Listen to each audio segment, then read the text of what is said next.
Bagi orang yang sedang sakit, tolong diingat-ingat. Yang pertama, iksar min zikril maut. Memperbanyak ingat kematian, karena kematian adalah nasihat terbaik. Sadari hakikat hidup kita yang akhirnya pasti juga kematian. Yang kedua, bertaubat dengan sungguh-sungguh. Wong sudah tahu dirinya lemah, punya penyakit, ya tidak berdaya. Satu-satunya yang bisa menolong hanya Allah. Pintu gerbang kita untuk bisa sampai pada Allah adalah taubat. Maka bertaubatlah dengan sungguh-sungguh. Yang ketiga, memuji, merendahkan diri dan berdoa kepada Allah.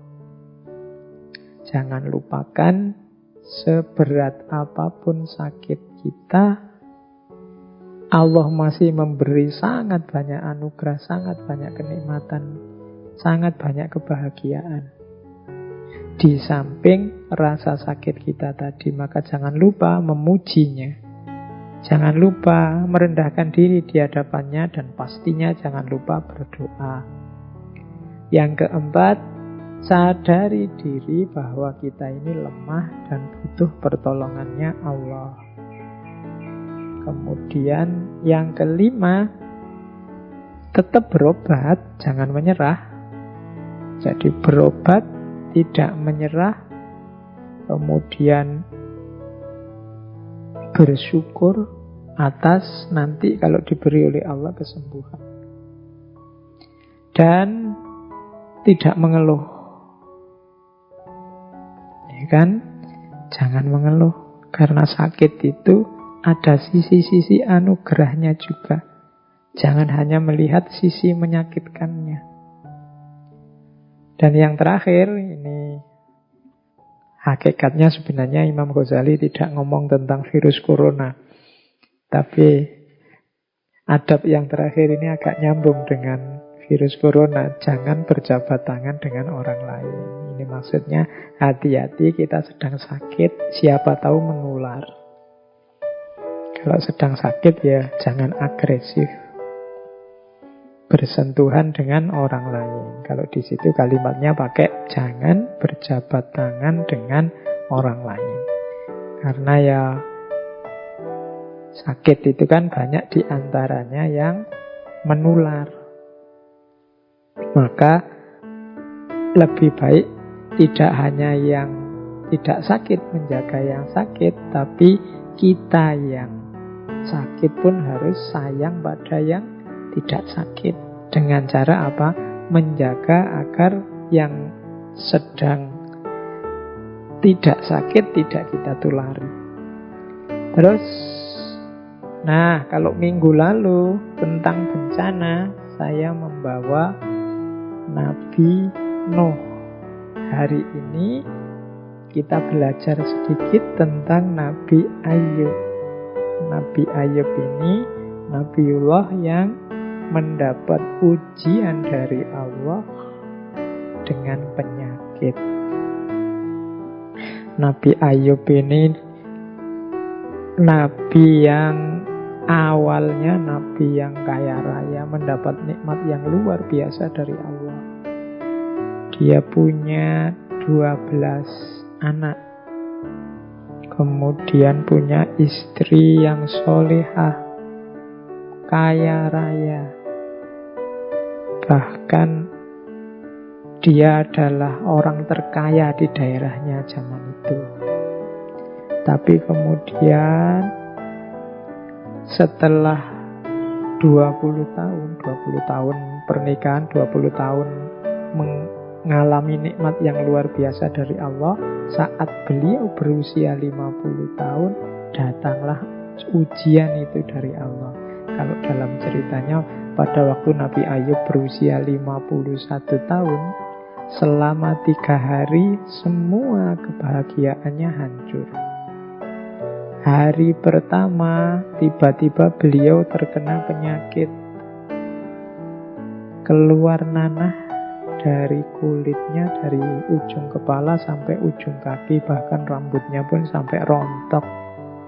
Yang penyakit ini menular. Sehingga orang-orang di negeri, di kampung beliau merasa gelisah. Terus Nabi Ayub menyingkir, menyepi, biar tidak menulari orang lain. Hari pertama. Hari kedua, saat anak-anaknya yang 12 ini sedang makan, tiba-tiba atap rumahnya Nabi Ayub ambruk, sehingga menimpa mereka semua dan semuanya meninggal. Punya 12 orang putra, meninggal semua sekaligus. Bayangkan ujian Allah pada beliau. Hari ketiga, datang hama, datang badai, sehingga semua perkebunan, semua kekayaan Nabi Ayub habis. Dari orang paling kaya, paling bahagia, dalam 3 hari semuanya berbalik 180 derajat. Nah, Nabi Ayub mengalami kesengsaraan ini dalam ceritanya selama kurang lebih 18 tahun. Tapi Nabi Ayub sabar. Bahkan sampai satu ketika istrinya tanya, istrinya orang soleh dan sangat sabar. Cuma satu ketika beliau tanya, wahai Nabi Allah,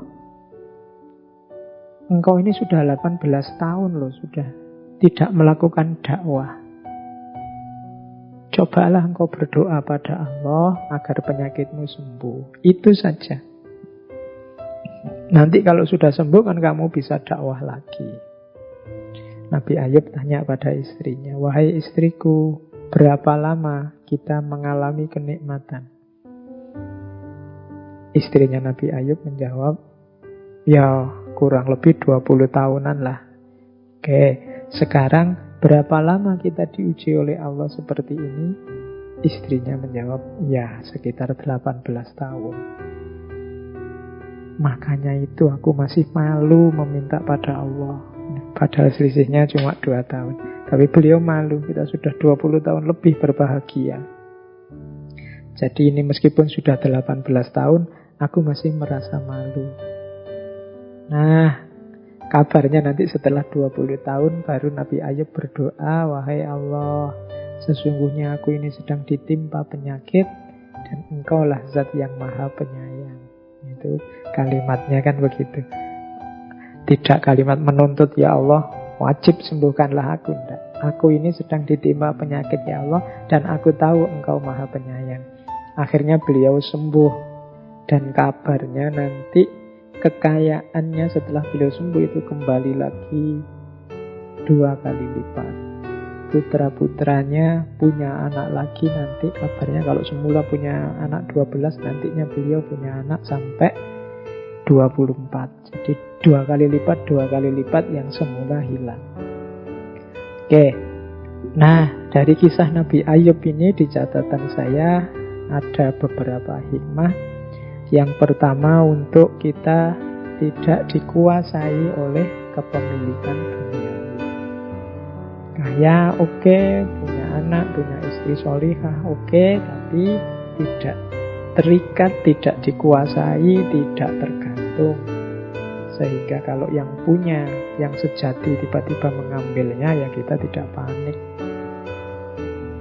Yang kedua, dari kisahnya Nabi Ayub tadi, kita mengingat bahwa selama ini kuantitas dan kualitas nikmat dan kebahagiaan yang diberikan oleh Allah sudah luar biasa dalam hidup kita. Kalau mau dikalkulasi, sebagian besar kita pasti tahun-tahun yang kita bahagia penuh nikmat dengan waktu yang kita diuji dengan sakit, itu mungkin tidak ada 10%-nya. Rasa sakit itu, pengalaman sakit itu dalam hidup kita. Jadi ayo kita ingat ini terus. Sebagaimana tadi Nabi Ayub waktu disuruh minta sembuh, dia tanya berapa tahun kita dulu bahagia. Nah, kalau kita ingat nikmat dan kebahagiaan tadi, setidaknya kita akan melakukan 3 hal. Yang pertama, tidak berhenti bersyukur. Yang kedua, malu untuk mengeluh. Dan yang ketiga, kuat untuk bersabar. Nah, jadi untuk membuat kita senantiasa bersyukur, membuat kita tidak mudah mengeluh, dan membuat kita kuat untuk sabar, maka di antara tips yang diberikan melalui kisahnya Nabi Ayub adalah jangan lupakan kuantitas dan kualitas nikmat serta kebahagiaan yang selama ini sudah diberikan oleh Allah. Yang ketiga, yakinlah atas hadirnya pertolongan Allah. Kenapa sih Nabi Ayub bisa sekuat itu? Karena pasti beliau yakin semuanya merupakan skenario terbaik dari Allah, dan pasti Allah akan menolong hambanya. Ini yang menguatkan Nabi Ayub. Dan yang terakhir, ini mungkin diskusinya harus panjang. Yang terakhir ini, perlunya pendamping yang baik dan setia. Ya, kita butuh pendamping yang baik. Sebagaimana Nabi Ayub yang dengan setia didampingi oleh istrinya. Ini membantu untuk menguatkan kita.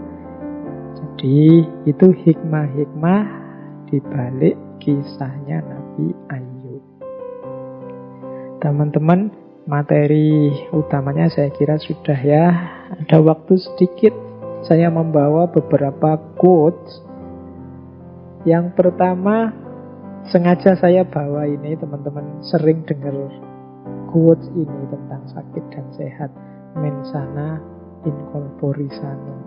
Banyak yang tidak suka dengan pepatah ini, dengan peribahasa ini, karena kita mengartikan mens sana in corpore sano itu sebagai dalam tubuh yang sehat terdapat jiwa yang sehat.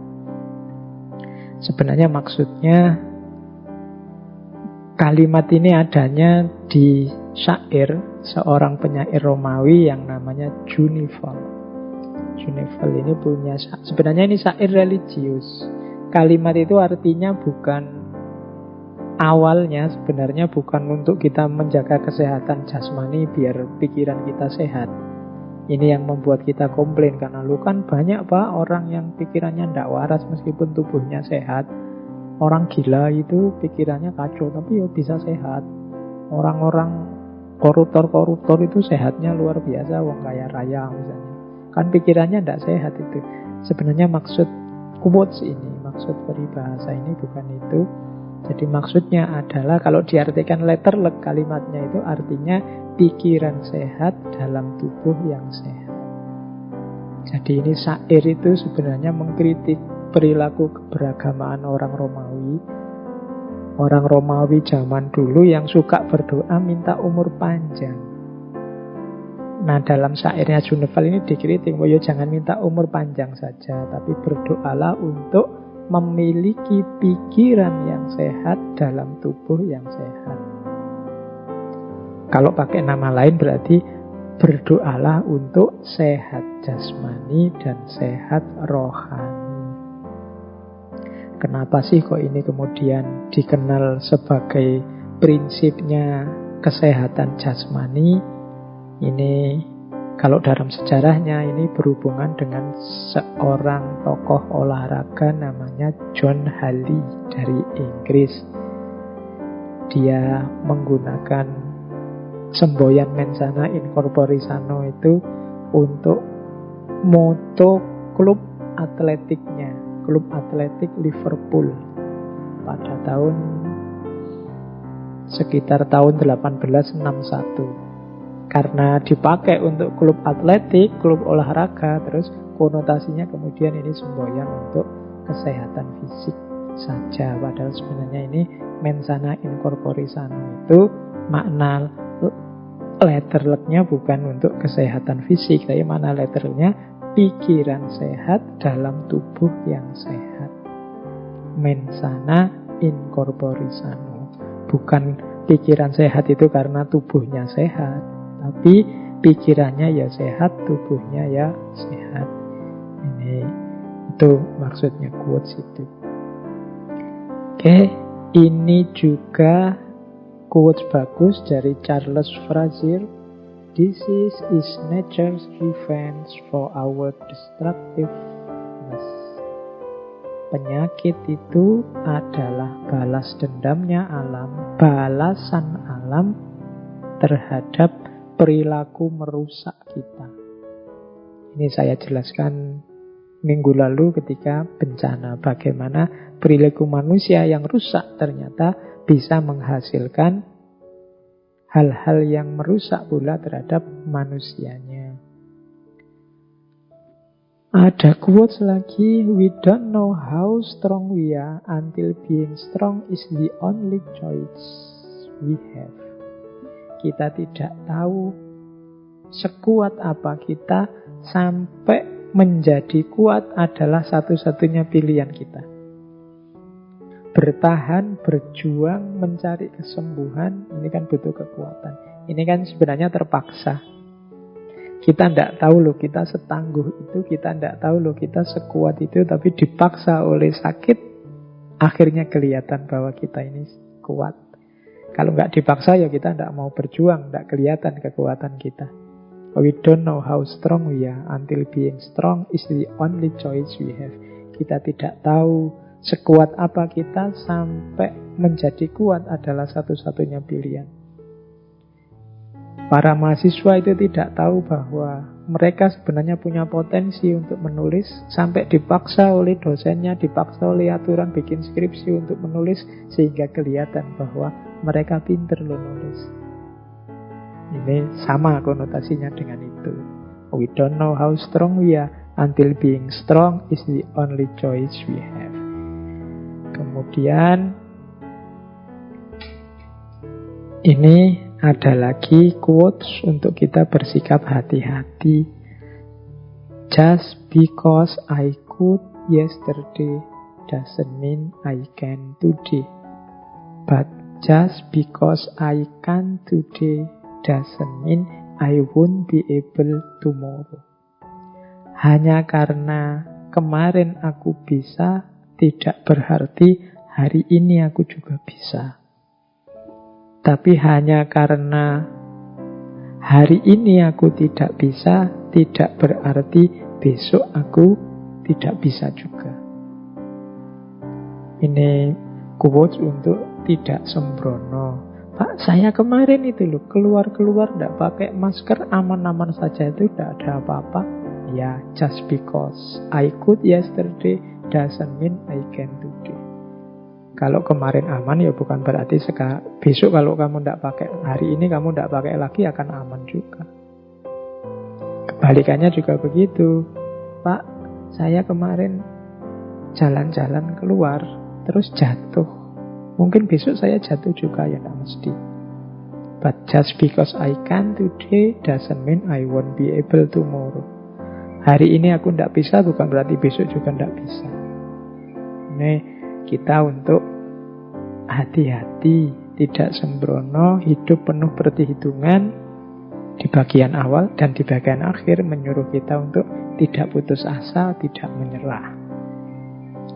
Itu yang dimaksud oleh quotes tadi. Selanjutnya ini seperti sunatullah qudratullah tadi, cuma quotes dalam bahasa Inggris. Not everything that is faced can be changed, but nothing can be changed until it faced. Tidak semua yang dihadapi bisa diubah, tapi tidak ada apapun bisa diubah sampai dihadapi. Jadi tidak ada yang bisa kita hadapi, tidak ada yang berubah kalau tidak kita hadapi. Not everything that is faced can be changed, but nothing can be changed until it faced. Kalau tidak kita garap, ya tidak akan selesai. Tapi tidak semua yang kita garap selesai. Kalau kamu belajar, kamu bisa pinter, bisa tidak pinter. Tapi kalau kamu tidak belajar, pasti kamu tidak pinter. Kalau kamu berusaha, kamu bisa kaya, bisa juga tetap miskin, wong penghasilannya tidak besar. Tapi kalau kamu tidak berusaha, pasti kamu miskin. Not everything that is faced can be changed, but nothing can be changed until it's faced. Terakhir, ya ini saudara-saudara kita yang sedang sakit, boleh baca ini. You are allowed to scream, you are allowed to cry, but do not give up. Engkau boleh berteriak sekeras-kerasnya, engkau boleh menangis, tapi jangan menyerah. Sakit bukan musibah, bahkan di balik sakit ada anugerah dan banyak hikmah.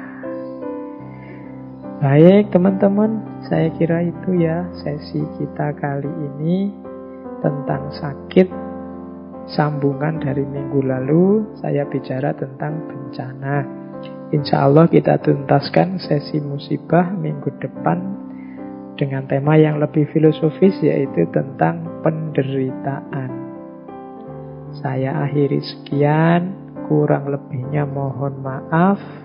Wallahul muwafiq, wallahu a'lam bissawab. Wassalamualaikum warahmatullahi wabarakatuh.